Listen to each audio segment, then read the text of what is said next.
આ વિશેષ શણગાર કર્યા બાદ ભગવાન નગર યાત્રાએ નીકળશે, ભક્તોને દર્શન આપશે અને અત્યારે ભગવાન જગન્નાથને વાજતે ગાજતે અહીંયા રથમાં બિરાજમાન કરવામાં આવી રહ્યા છે।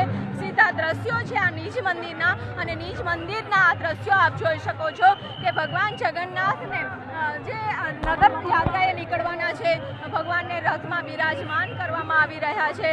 મુખ્યમંત્રી છે પહેંદ વિધિ કરશે, પહેંદ વિધિ કર્યા બાદ ભગવાન છે તે નગર યાત્રાએ છે તે નીકળતા હોય છે। અત્યારે રથમાં ભગવાન જગન્નાથને બિરાજમાન કર્યા બાદ બહેન સુભદ્રાજીને પણ બિરાજમાન કરાશે રથમાં અને ત્યારબાદ બળદેવજીને રથમાં બિરાજમાન કરાશે।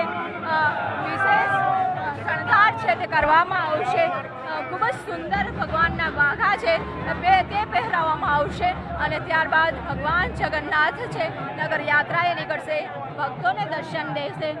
ખુદ જ્યારે ભગવાન બીમાર હોય છે ત્યારે ભક્તો પણ દુઃખી હોય છે, જે ભક્તો દર્શન કરવા નથી પહોંચી શકતા તે ભક્તોને પણ ભગવાન ઘરે છે અને દર્શન આપે છે। આ વર્ષોની પરંપરા રહી છે અને વર્ષોની પરંપરા જ્યારે ભગવાન જગન્નાથ યાત્રાએ નીકળે છે અને આ સુંદર શણગાર છે તે કરવામાં આવતો હોય છે, દૂરથી પણ દર્શન થઈ શકે ભગવાન જગન્નાથની એક ઝલક માટે, એક ઝલક જોવા માટે પણ ભક્તો છે તે ખૂબ જ આતુર છે તે બનતા હોય છે। અત્યારે નગર યાત્રાએ નીકળી રહ્યા છે અને ખૂબ જ મોટી સંખ્યામાં અહીં ભક્તો છે તે જોવા મળી રહ્યા છે। એ ભગવાનની મરજી વગર કશું કરતું નથી અને એના આશીર્વાદ પ્રાપ્ત થાય।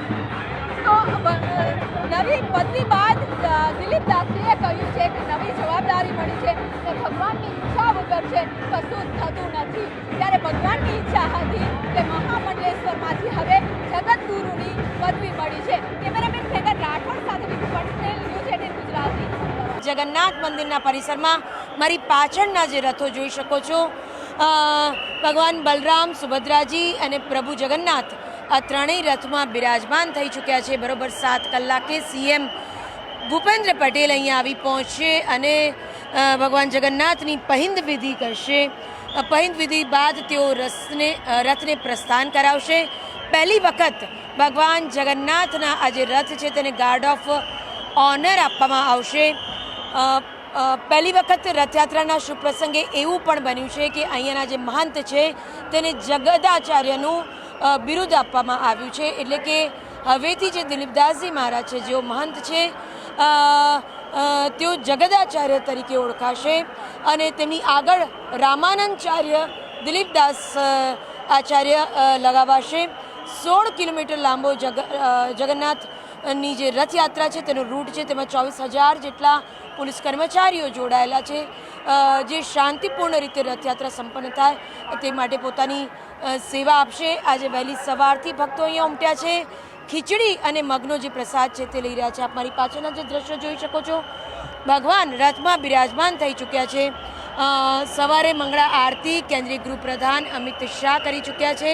હાલ અહીંયા ઉપસ્થિત છે રાજ્યના ગૃહપ્રધાન હર્ષ સંઘવી, મંત્રી જગદીશ પંચાલ અને અન્ય જે સ્થાનિક કોર્પોરેટરો તેમજ સ્થાનિક એમએલએસની પણ હાજરી અહીંયા જોવાઈ રહી છે।